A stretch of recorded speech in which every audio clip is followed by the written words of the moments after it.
अस्सलाम वालेकुम। I am Asnad bro. और आपको पता है कि हमने एक सेशन स्टार्ट किया है केमिस्ट्री के हवाले से। तो आज जो हम स्टार्ट करने वाले हैं वो है organic chemistry. Students,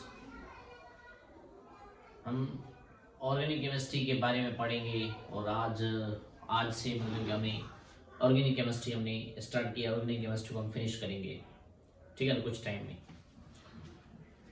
organic chemistry को हम डिफाइन करते हैं, बाद में करते हैं, लेकिन थोड़े से ऑर्गेनिक केमिस्ट्री के बैकग्राउंड में हम चले जाएं तो शुरुआत में बिल्कुल इनिशियल डेज में ऑर्गेनिक केमिस्ट्री को बायोकेमिस्ट्री माना जाता था। कि लोग ये समझते थे 18 सेंचुरी से पहले कि ऑर्गेनिक केमिस्ट्री सिर्फ मकसूद यूज की जाती है फॉर द बायोमॉलिक्यूल्स, क्योंकि उस वक्त इतने डिस्कवरीज भी नहीं हुई थी और इतने ऑर्गेनिक मैटर डेवलप भी नहीं हुए थे, आइडेंटिफाई भी नहीं हुए थे, एनालाइज भी नहीं हुए थे। तो लोगों का ख्वाब ख्याल ये था कि ये जो नेचुरल लिविंग मैटर जो चीजें होती हैं वो सिर्फ ऑर्गेनिक केमिस्ट्री होती हैं। और लोगों का ये तस्वर था कि ये जो लिविंग मैटर जो चीजें हैं उनका ये मामला था कि वो बायोमॉलिक्यूल्स हैं। तो in very initial days organic chemistry सिर्फ और सिर्फ बायोमॉलिक्यूल्स के लिए इस्तेमाल हो रही थी। ऐसा समझिए कि ऑर्गेनिक केमिस्ट्री टर्म सिर्फ और सिर्फ बायोकेमिस्ट्री के साथ मिला के ऐड हो रहा था। तो लोगों का मानना यह था कि जो ऑर्गेनिक केमिस्ट्री है वो सिर्फ और सिर्फ बायोमॉलिक्यूल्स की पढ़ाई है, क्योंकि जो बायोमॉलिक्यूल्स होते थे वो हमें नेचुरल अकरिंग चीजों से हमें मिलते थे। उस वक्त नेचुरल अकरिंग थिंग्स से हमें मिलते थे। तो शुरुआत में तो ये माना जाता था कि भाई ऑर्गेनिक केमिस्ट्री सिर्फ और सिर्फ बायोकेमिस्ट्री की स्टडी है, लेकिन टाइम स्पेंड होता गया। तो जेकब बर्जेलस नाम का एक साइंसदान आया 1806 में। उसने कंपाउंड्स की क्लासिफिकेशन की। बर्जेलस एक वो साइंसदान है जिसने फर्स्ट टाइम अटेम्प्ट किया टू क्लासिफाई कंपाउंड्स। सो बर्जेलस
आजान के लिए पास किया था हमने।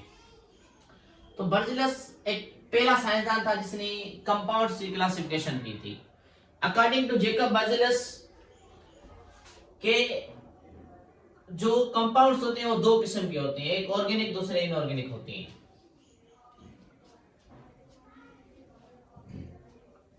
जेकब बर्जेलस ने ये किया कि कंपाउंड्स की ओरिजिन जिस हालत से वो मिलती हैं उनके मुताबिक उनको क्लासिफाई किया। जेकब बर्जेलस के मुताबिक जो ऑर्गेनिक चीजें होती हैं ज्यादातर हमें लिविंग चीजों से मिलती हैं।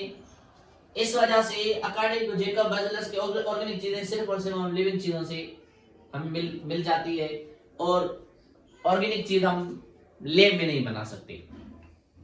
ये मैं बाद में डिटेल में आ रहा हूं। अकॉर्डिंग टू जेकब बर्जेलस के जो इनऑर्गेनिक चीजें होती हैं वो सिर्फ और सिर्फ नॉन लिविंग सोर्स से हमें मिलती हैं, जिससे मिनरल का उसने नाम दिया कि हमें ये मिनरल्स वगैरह से मिल पाई जाती हैं।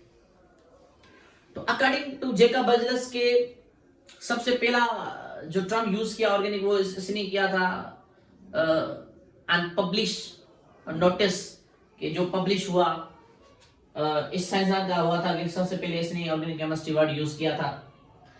जेकब बर्जेलस ने कंपाउंड्स क्लासिफाई किए ऑर्गेनिक, उनके मुताबिक ऑर्गेनिक सिर्फ लिविंग चीजों से पाई जाती है और जो इनऑर्गेनिक है वो नॉन लिविंग चीजों से पाई जाती है। और जेकब बर्जेलस ने बाकायदा से एक थ्योरी दी जिसने उसका नाम रखा वाइटल फोर्स थ्योरी। कभी कभी इस थ्योरी को वाइटलिज्म भी नाम दिया जाता है, वाइटलिज्म थ्योरी।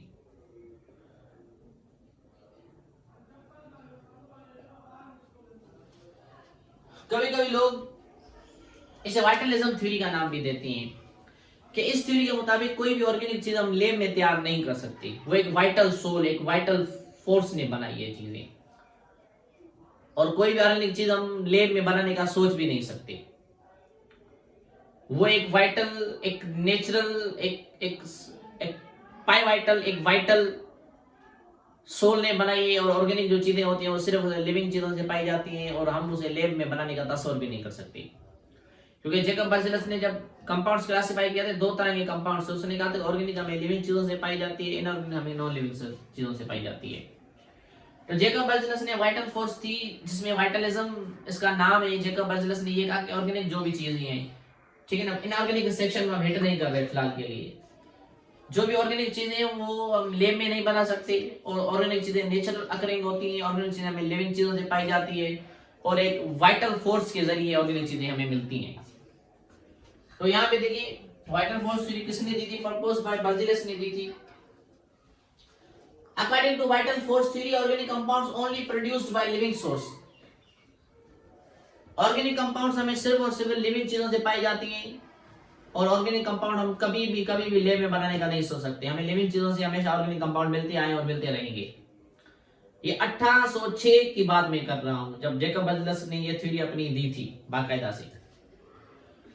और अगर इस थ्योरी में इसने ये भी कहा था कि organic compounds can not be synthesized in lab, जिस तरह मैंने अभी आपको कहा कि हम ऑर्गेनिक कंपाउंड से लैब में नहीं बना सकते और नेचुरल अकरिंग होती है, वो नेचुरल चीजों से पाई जाती हैं। नेचुरल कैसे? जैसे प्लांट्स और एनिमल से पाई जाती हैं। अब नेचुरल अकरिंग जो चीजें थी उस वक्त, यहां में अगर लिखो ना कि हमें लिविंग सोर्स से पाई जाती हैं, तो जो उस वक्त लिविंग सोर्स थे वो दो तरह के थे, एक तो प्लांट था, दूसरा एनिमल।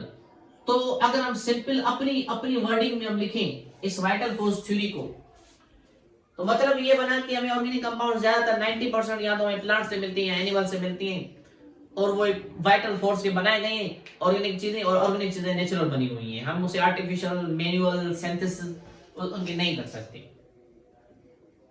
ये था वाइटल फोर्स का मेन मकसद, मेन जैसा जुजा समझे, ये था उसका main characteristic vital force theory का। क्योंकि उस वक्त मैंने जैसा कहा ना कि in early period organic chemistry limited to biomolecules, के उस वक्त लोगों का यह ध्यान था कि ऑर्गेनिक केमिस्ट्री सिर्फ और सिर्फ बायोमॉलिक्यूल्स की स्टडी है। अब उस वक्त जो बायोमॉलिक्यूल्स थे वो थे carbohydrates,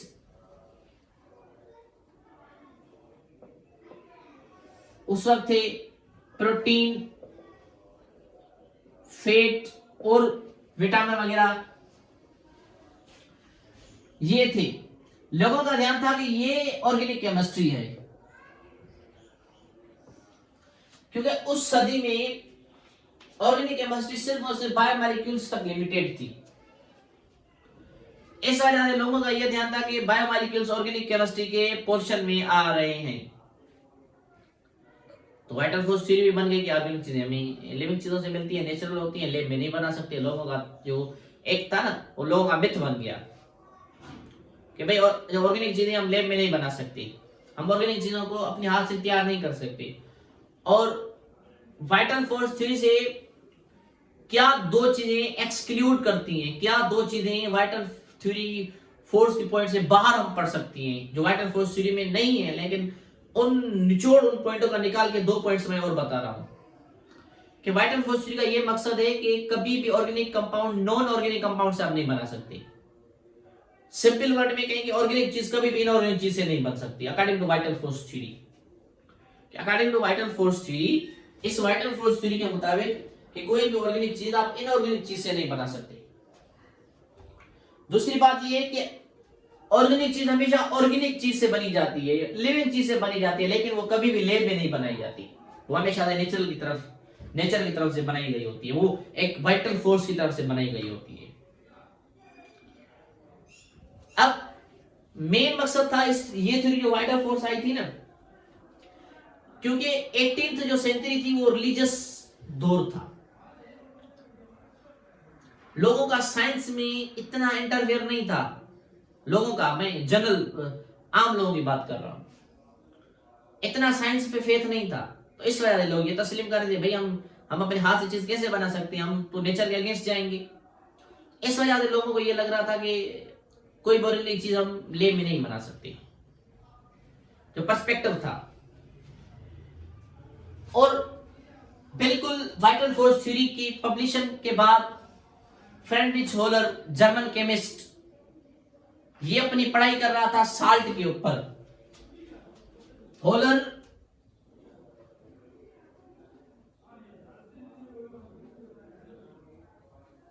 study on salts and isomerism. Friedrich holer अपनी साल्ट की स्टडी कर रहा था, नेचर ऑफ साल्ट और आइसोमेरिज्म की पढ़ाई कर रहा था। इसने क्या किया, दो साल्ट मिला के उसे हीट किया। फ्रेडरिच होलर का ये इंटेंशन नहीं था कि मैं वाइटल फोर्स थ्योरी को रिजेक्ट करने वाला हूं, फ्रेडरिच होलर का ये मकसद नहीं था कि मैं ऑर्गेनिक कंपाउंड लैब में बनाने वाला हूं। अनइंटेंशनली फ्रेडरिच होलर से ऑर्गेनिक कंपाउंड डिस्कवर हो चुका हुआ फ्रॉम इनऑर्गेनिक, अनइंटेंशनली, मतलब उसका इंटेंशन नहीं था बनाने का, बाय नेचर बन गया। ऐसा समझे कि बाय उसका इंटेंशन नहीं था, लेकिन वो बन गई चीज वो, कि उसने ऑर्गेनिक चीज इनऑर्गेनिक चीज से बनाई। वाइटल फोर्स थ्योरी के अगेंस्ट गया ये बंदा, लेकिन ये कर क्या रहा था, ये कर रहा था कि साल्ट के ऊपर स्टडी कर रहा था, और अमोनियम साइनाइड भी एक साल्ट है। उसने क्या किया कि इस साल्ट को हीट किया। जैसे इस साल्ट को हीट किया ना बेटा, तो हीट से जब आप किसी चीज को एक्सट्रीम हीट देती हैं, और अगर हमारे पास एक ही रिएक्टर मौजूद है, हम एक्सट्रीम हीट देंगे, उस मॉलिक्यूल के अंदर एक रिएक्शन होता है। जब किसी चीज को आप एक्सट्रीम हीट देंगे ना, एक्सट्रीम हीट, तो इंटरनल एक रिएक्शन होता है, इंटरनल रिएक्शन। उस इंटरनल रिएक्शन का नाम है रीअरेंजमेंट। मैं मिसाल के तौर पे बता रहा हूं कि ABO, जब हम इसे एक्सट्रीम हीट देंगे तो रीअरेंज हो जाएंगे, BAO बन जाएगा,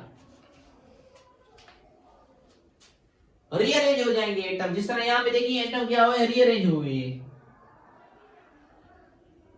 और रिएक्टर एक ही है, जब दो रिएक्टर होती है, एक्सट्रीम हीट देती हैं, तो वो दो रिएक्शन आपस में पार्टनर एक्सचेंज करती हैं, रिएक्शन हो जाता है। जिस तरह सिंगल डिस्प्लेसमेंट आप लोगों ने पढ़ा होगा, डबल डिस्प्लेसमेंट आप लोगों ने पढ़ा होगा। तो फ्रेडरिच होलर क्या कर रहा था, इस साल्ट की स्टडी कर रहा था, उसने हीट दी तो इसके अंदर रीअरेंजमेंट रिएक्शन हो गया, और जैसे ही रीअरेंजमेंट रिएक्शन हुआ ना, तो बना क्या, यूरिया के क्रिस्टल बनी, यूरिया क्रिस्टल बनी।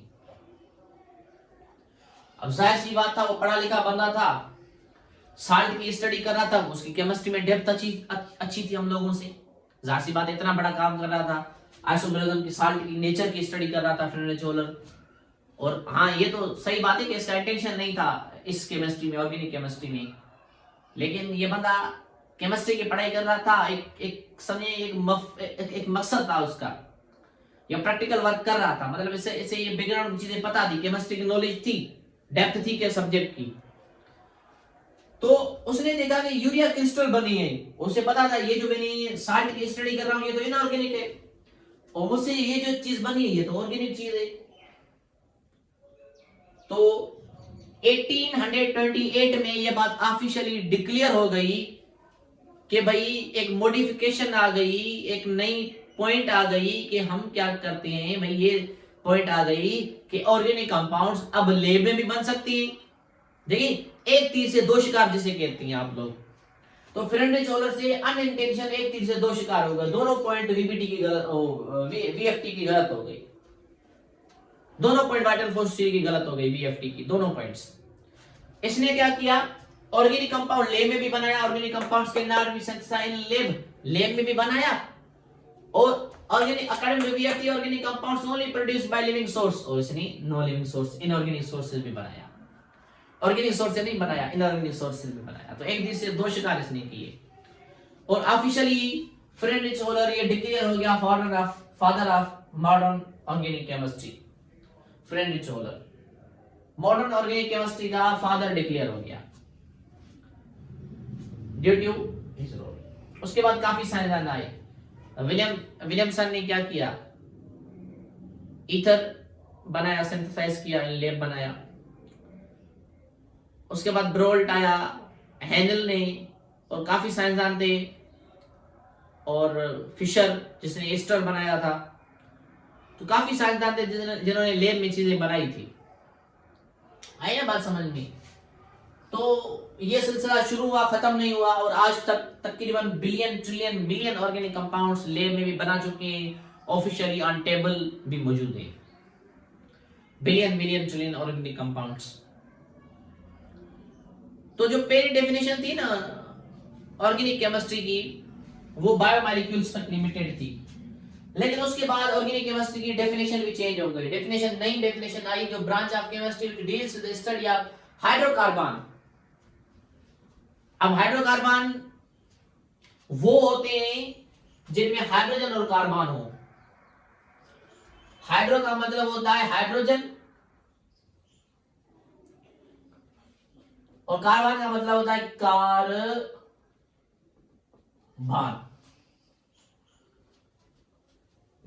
ये होते हैं हाइड्रोकार्बन। लेकिन हाइड्रोकार्बन कुछ नहीं होते, जिस तरह बाइकार्बोनेट हाइड्रोकार्बन नहीं है, कार्बोनेट हाइड्रोकार्बन नहीं है, कार्बोनिक एसिड ये हाइड्रोकार्बन नहीं है। हाइड्रोकार्बन कार्बन और हाइड्रोजन के कंपाउंड्स होते हैं, लेकिन ये एक्सक्लूडेड है क्योंकि ये ऑर्गेनिक केमिस्ट्री की फील्ड में नहीं आ रहे। ऑर्गेनिक केमिस्ट्री पढ़ाइए कार्बन और हाइड्रोजन की। पहले ये माना जाता था कि only organic chemistry is only study of carbon, लेकिन डेवलपमेंट्स हुई, माइक्रोस्कोप इन्वेंट हुआ, और नैनो टेक्निक्स भी आ गई। विलियम क्रूक्स ने नैनो टेक्निक्स का जो इस्तेमाल किया इन डिस्चार्ज ट्यूब, उसे भी ये नहीं पता था मैं नैनो टेक्निक्स यूज कर रहा हूं, लेकिन बाद में ये देखा गया कि नैनो टेक्निक्स भी आ गई, माइक्रोस्कोप भी आ गया। तो साइंसदान ने ये देखा कि कार्बन के साथ हाइड्रोजन भी अटैच है ऑर्गेनिक केमिस्ट्री में, तो डेफिनेशन को भी मॉडिफाई किया गया। पहले डेफिनेशन ये थी कि बायोमॉलिक्यूल्स की स्टडी को ऑर्गेनिक कहते हैं, बाद में ये आई कि कार्बन की स्टडी को ऑर्गेनिक केमिस्ट्री कहती है, और बाद में ये डेफिनेशन आई कि हाइड्रोकार्बन की स्टडी जो कंपाउंड्स हाइड्रोजन और कार्बन के बनाए गए हों उनकी स्टडी को ऑर्गेनिक केमिस्ट्री में पढ़ते हैं। फिर से ये डेफिनेशन मॉडर्न उसमें भी मॉडिफिकेशन की गई कि हाइड्रोकार्बन और उनके डेरिवेटिव। अब डेरिवेटिव से क्या मुराद है भाई, ये एक हाइड्रोकार्बन है, जाहिर सी बात है क्योंकि कार्बन और हाइड्रोजन का कंपाउंड है। डेरिवेटिव बनता है रिप्लेसमेंट ऑफ एटम से। मेन एटम के अलावा एक एटम रिप्लेस हो, उसके जगह पे कोई और एटम आए, उसे हम डेरिवेटिव कहते हैं। यहां पे मेन एटम कार्बन है, अगर एक हाइड्रोजन को रिप्लेस करें क्लोरीन के साथ तो ये बन जाएगा इसका डेरिवेटिव। अगर दूसरी हाइड्रोजन को भी हम रिप्लेस करें क्लोरीन के साथ तो ये बन जाएगा इन दोनों का डेरिवेटिव। स्टिल हम क्या करें, एक हाइड्रोजन को रिप्लेस करें क्लोरीन के साथ तो ये बन जाएगा इन तीनों का डेरिवेटिव। स्टिल हम क्या करें, एक हाइड्रोजन को हम रिमूव करें CCl4 के साथ तो ये बन जाएगा इनका डेरिवेटिव। तो डेरिवेटिव भी ऑर्गेनिक केमिस्ट्री में पढ़ी जाती हैं। आप लोग ये कहते हैं सर इसके पास हाइड्रोजन तो नहीं है, आपने ये डेफिनेशन कही कि भाई हाइड्रोकार्बन और डेरिवेटिव की स्टडी ऑर्गेनिक केमिस्ट्री है। भाई CCl4 डायरेक्ट नहीं बना, ये डेरिवेटिव के थ्रू बना है। CCl4 डायरेक्ट नहीं बना सकते आप, डायरेक्ट सिंथेसिस कर सकते हैं, लेकिन बनेगा कहां से? आपको मीथेन इस्तेमाल करनी पड़ेगी और मीथेन से बनेगा। तो ये मीथेन का क्या बन जाएगा? डेरिवेटिव बन जाएगा। मीथेन हाइड्रोकार्बन, ये इसका डेरिवेटिव। तो ऑर्गेनिक केमिस्ट्री दोनों की पढ़ाई है, डेरिवेटिव और हाइड्रोकार्बन की पढ़ाई है। सिर्फ हाइड्रोकार्बन नहीं, उनके डेरिवेटिव भी हो सकती हैं। मिसाल के तौर पे CH3OH, तो CH2ClOH भी डेरिवेटिव, ये इनका डेरिवेटिव। एक हाइड्रोजन रिप्लेस करके Cl आया, एक हाइड्रोजन और रिप्लेस हो जाए OH, ये तीनों आपस में डेरिवेटिव, एक हाइड्रोजन और रिप्लेस हो जाए, तो ये इसका, ये चारों डेरिवेटिव है। जाहिर सी बात है, चारों डेरिवेटिव है, चारों की पढ़ाई ऑर्गेनिक केमिस्ट्री में होगी। आई बात समझ में? तो ये चीजें थोड़ी सी अहम है। ऑर्गेनिक केमिस्ट्री का इंट्रोडक्शन, आपको चीजें क्लियर आ गई। डेरिवेटिव किस रिएक्शन के थ्रू बनती है? डेरिवेटिव बनती है डिस्प्लेसमेंट रिएक्शन के थ्रू अमूमन, जिसे ऑर्गेनिक केमिस्ट्री की दुनिया में सब्स्टिट्यूशन रिएक्शन कहा जाता है। ठीक है भाई, तो ये चीजें आपने याद रखनी है।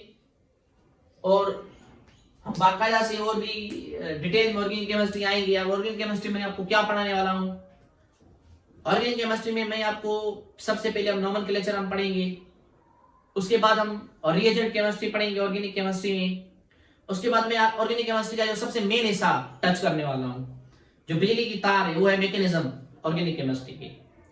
तो हम ये चीजें सीक्वेंस में पढ़ेंगे, ऑर्गेनिक केमिस्ट्री आपकी इंशाल्लाह हम बेहतर करेंगे। तो मुझे दें इजाजत, हम मिलते हैं किसी नई वीडियो में। Thank you very much.